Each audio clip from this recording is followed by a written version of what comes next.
Welcome to this explainer. Today we're diving into a really devastating, yet beautifully raw morality tale about the true cost of our choices. We're going to unpack a narrative that pits selfless loyalty directly against blinding greed, and we'll trace how two vastly different lives unfold from one single life-altering moment. Let's actually just start right in the middle of the heartbreak. Picture this, a cold, rainy morning in a cheap hospital room in Seoul. A mother, Han Soo-jin, has just given birth. Her husband, Kang Ji-hoon, this totally exhausted man wearing a faded sweater, is holding their newborn daughter. His eyes are just filled with absolute warmth. But the very next morning, he wakes up to find this letter. "I'm sorry, I can't keep living like this. Please forget me." She abandons her newborn baby and her devoted husband for the illusion of wealth. Section 1. The Fateful Choice. A Mother's Decision. It's crazy to think about, but this single text message is what literally triggered the collapse of an entire family. It's from Soo-jin's rich first love, Cha Min-woo, the heir to a massive corporation. As she lay in that cheap hospital bed, totally surrounded by medical bills, her phone buzzed. Just reading his name instantly erased Ji-hoon's years of warm, steadfast loyalty. I mean, Ji-hoon had stayed by her side when she had absolutely nothing, but he couldn't offer her luxury. This text message, it was the golden ticket she had secretly been dreaming of. Section 2, Sacrifice and Illusion, Diverging Paths. So for the next few years, Ji-hoon's life turns into an absolute brutal gauntlet. He essentially becomes both father and mother to little Hae-eun. We're talking day shifts as a delivery driver, night shifts cleaning restaurants, and then weekends doing heavy construction. He pushed his body to the absolute limit, sometimes coming home literally bleeding from exhaustion. But you know, every single midnight, little Hae-eun would be waiting up by the window of their tiny apartment. And the exact moment she smiled and hugged him, he forgot all the pain. The contrast between their lives is just staggering. On one hand, Ji-hoon suffered immensely, drowning in exhaustion and bills, but his life was anchored by authentic, unconditional love. Meanwhile, Soo-jin got exactly what she wanted, a luxury mansion overlooking the Seoul skyline, expensive dresses, private events, the whole shebang. But Cha Min-woo had changed.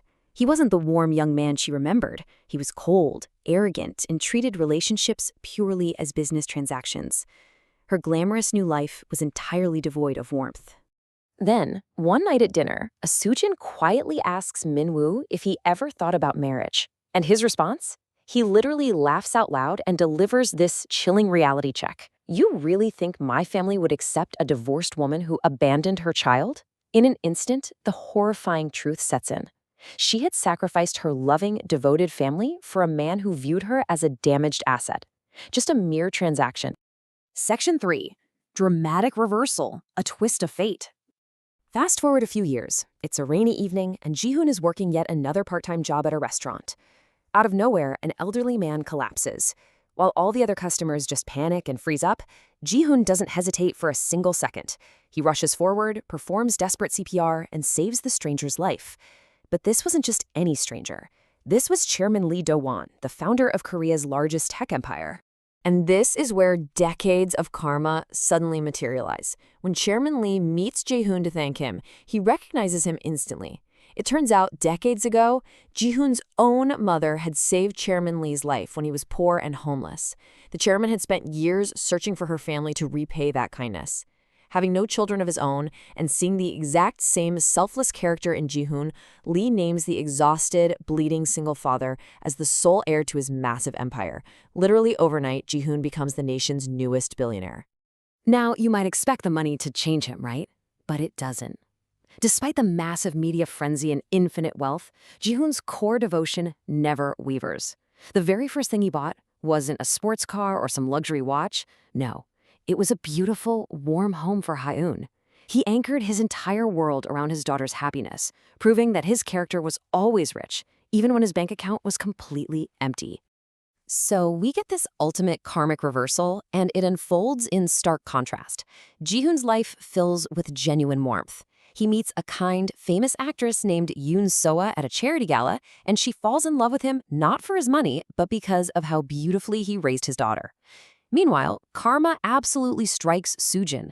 Chap Min-woo's empire crumbles in a massive corruption scandal. And just as she abandoned Ji-hoon during hard times, Min-woo throws her away immediately, claiming she's bad for his image. She is left completely alone. Section 4. The Unforgiven. Bitter Confrontation. Destroyed by regret, Soojin finally gathers the courage to face the daughter she left behind. She waits in the freezing snow outside Ha'an's school. When they finally meet, Soojin is completely shattered, delivering this tearful, desperate plea. "I was selfish. I was greedy. I made the biggest mistake of my life. Please forgive me." She bows deeply, weeping in the freezing air, just desperately hoping for a second chance from the child she threw away. But Han, she doesn't offer forgiveness. Instead, she quietly steps back and hits her mother with the crushing weight of Ji-hoon's sacrifices. She starts this rapid barrage of emotional truths. "When I was sick, Dad stayed awake all night." She keeps going, and every single sentence is a testament to her father's unyielding loyalty. "When I cried, Dad comforted me. When people laughed at me, Dad protected me." The immense chasm between the mother who left for a luxury mansion and the bleeding, exhausted father who stayed is just laid entirely bare. And it all culminates in this one absolutely devastating question. But where were you? Haeon looks at the crying woman in the snow and delivers her final verdict. "I understand your regret, but I can't forgive you." Haeon turns and walks away, leaving Soojin sobbing alone in the snow, a prisoner of her own past greed, finally understanding the exact pain she'd inflicted on Ji-hoon all those years ago. Section 5. The Ultimate Reward. Finding Peace. We end on a beautiful wedding overlooking the glowing night skyline of Seoul. Fireworks are lighting up the sky. Ji-hoon, Seo-ha, and Ha-eun stand together, smiling brightly. And they didn't find peace because they became rich. They found peace because they held on to each other through the darkest times. Meanwhile, somewhere far away, Soojin sits in absolute silence watching their wedding photos online. She learns the agonizing permanent lesson that money provides absolutely everything, except the people who truly love you. So, I want to leave you with a question to really test your own moral compass. Did Ha-eun make the right decision by refusing to forgive her mother? Or, if you were in their shoes, would you have forgiven Soojin after everything she did? Really think about what the true currency of a happy life is. Thank you for joining me for this explainer, and I can't wait to explore our next incredible story with you soon.